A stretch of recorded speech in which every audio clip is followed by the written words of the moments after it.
Most of us strive to live in a paperless society, but using wood from sustainably managed forests can actually help the environment. Sam Choles joins us now to explain.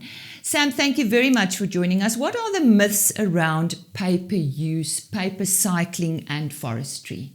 So, Lisa, I think one of the common myths around paper and forestry is around the trees. And so many people think that the production of paper kills trees, as it were, that we murder trees. I've seen some stuff being said, and it's completely not true. If we have to picture forestry as a farming enterprise, just like we farm mealies and we farm wheat and other grains for our food, we're farming wood for paper packaging, cardboard, tissue, and even some other innovative products that use what we call dissolving wood pulp, or like a special cellulose, medicines, ice creams, cheese. The list is quite endless, actually. But I think often when people drive past, say, a plantation that's been recently harvested, they think it's deforestation. And in many cases, that plantation that has been felled, if you had to drive past it the next year in 12 months, you'll see little baby trees growing.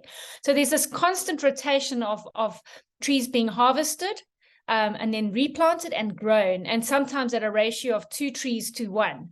So I think that where this myth has come from is perhaps from different types of forestry, and perhaps over the years we've got better at being more sustainable. And as also South Africa is not a tree-rich country, so we have to have planted forests to be able to meet our needs. But that myth around, you see it often on emails, please consider the environment before we print, is often linked to that myth. But we very rarely see that, and I can be a bit facetious here, you don't see it on toilet tissue or on a cardboard box. We very often just think of paper, and we think of this stuff, the white paper, and people link it to trees, and they think we're harming trees in our production. So what is sustainable forest management? So it's, as I mentioned, sustainable forest management is around managing the land in a sustainable way. So if we even just from a tree perspective, you're planting the trees and you are growing them over a period of time, very often 6, 7 to 10 years, depending on what the trees will be used for. If it's, say, pulp wood, which is going into pulp and paper, I think it's a bit shorter, whereas if it's for saw logs, for pine and furniture, it's a bit longer. So those are grown, and while these trees are growing, the land is managed, conserved, and there's also very specific ways in which the forestry industry manages the land, from ensuring that biodiversity conservation is kept in check, water stewardship, making sure that you're not planting trees close to rivers, and then obviously when the trees are harvested, you're only harvesting a small portion of trees at any one time. So around 10% of the total plantation area is ever harvested. So it's a small percentage. And then those trees are the ground is sort of prepared for new trees. And those trees are also being grown in nurseries while we're also growing the big trees. So there's this constant flow of trees, and that we're planting almost every day because we're harvesting every day. And so there's this sustainability in mind, ensuring that we have got sustainable wood supply for generations to come.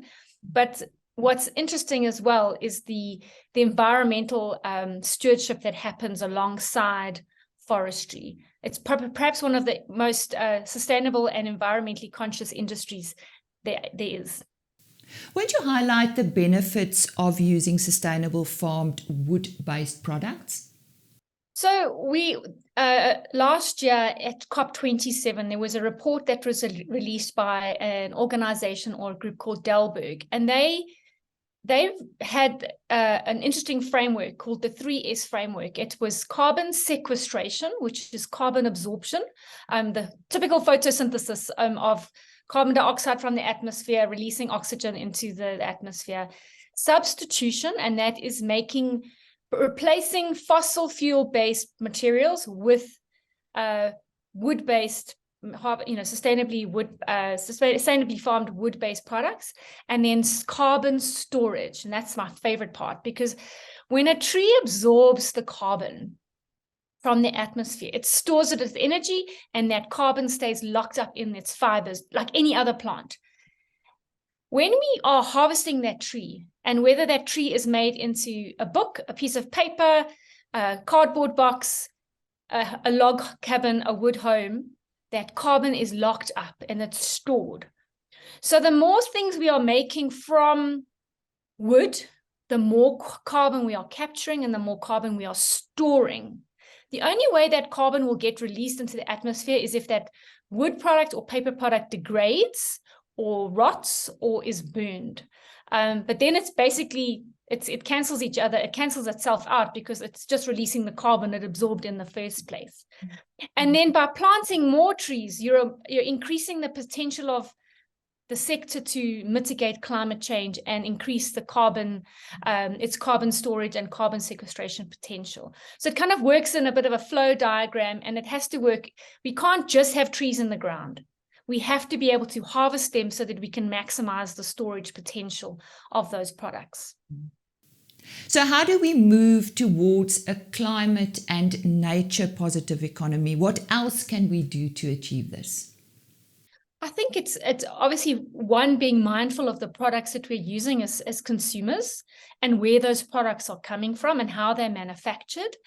When it comes to using wood or paper-based products, consumers can look for the certification symbols that may be on the products. We have, in our country, we've got FSC or PEFC. So these show us that the wood or the paper has come from a sustainable source, and it's not come from illegal forestry or illegal logging. And also, one of the other things, especially when it comes to paper, is to recycle our paper, and keeping it separate from wet waste and other recyclables, because when paper gets wet, it starts to degrade. And it can't actually, it starts to, it's a natural substance. So when it starts to degrade, the fibers start to shorten and be less quality and less effective in the paper recycling process. And also, when you're recycling paper doesn't save trees, because the trees are being farmed for the purpose of making paper. When you're recycling paper, you're keeping that carbon that I spoke about earlier locked up for longer. So the more we recycle, and it's an alternative fiber as well. So in our country, in South Africa, we use tree fiber, virgin wood fiber, as well as recycled paper fiber. So they work in, some companies will use just recycled fiber in their mix, but they sometimes have to add virgin fiber just to keep that fiber cycle going, because paper fiber is not infinitely recyclable. So again, it's just being mindful of the way we consume products, and like paper, and what we just do to dispose of them, and ensuring that we dispose of them in a responsible manner. And in the case of paper, it's recycling. So everybody uses paper, and people often say they're paperless, but I disagree wholeheartedly, because even if we don't print, we are using cardboard boxes, and we are using some sort of paper packaging every single day, newspapers, even magazines. Unfortunately, and it's a stat by the CSIR, is that only 10% of urban households recycle their products, or their paper, or paper packaging, plastics, glass, tins. And so as a country, we have a lot of room to grow in terms of ensuring that we are diverting our waste from landfill. And I often don't like to call it waste, because it has value when it can be recycled. So it's important that we are aware of where we're putting our products. Get it in one bin at least. I think that's one of our biggest problems, is the littering issue, and making sure it gets into a bin, let alone the right bin. But recycling our products, whether it's plastic, paper, tin, glass, keeping it separate, and finding ways to ensure that it is kept out of the landfill and the hole in the ground. The other, so around about 60% of that's our recycling rate for paper, and there's a lot of room to grow, because I think a lot people just put it in their wheelie bin and they leave it, and our waste collector will come and get it. But actually, if we just take a moment to keep our stuff separate and put it next to our bin on a weekly basis, so that A, it saves the waste collector time, and B, he gets clean recyclables and earns more money for the cleaner recyclables. So that's where I think we have a lot of room to grow. And then also, we're a very carbon intensive construction industry in South Africa, and I think there's a lot of potential to look at timber promotion and the use of timber in the construction environment. There is a lot of work happening at a government level and an industry level in terms of promoting timber as not just the roof trusses, but actually building homes out of wood. There's some beautiful buildings that are being made in overseas out of what we call cross-laminated timber, which is a whole other discussion. And just the innovation in engineered wood. And if we can find new ways to use wood-based products, we are maximizing that sequestration, storage, and substitution. And in that way, each and every person can then make a contribution to mitigating climate change. Well, that's all about using sustainable managed forests to benefit our environment. That means paper is not necessarily a bad thing.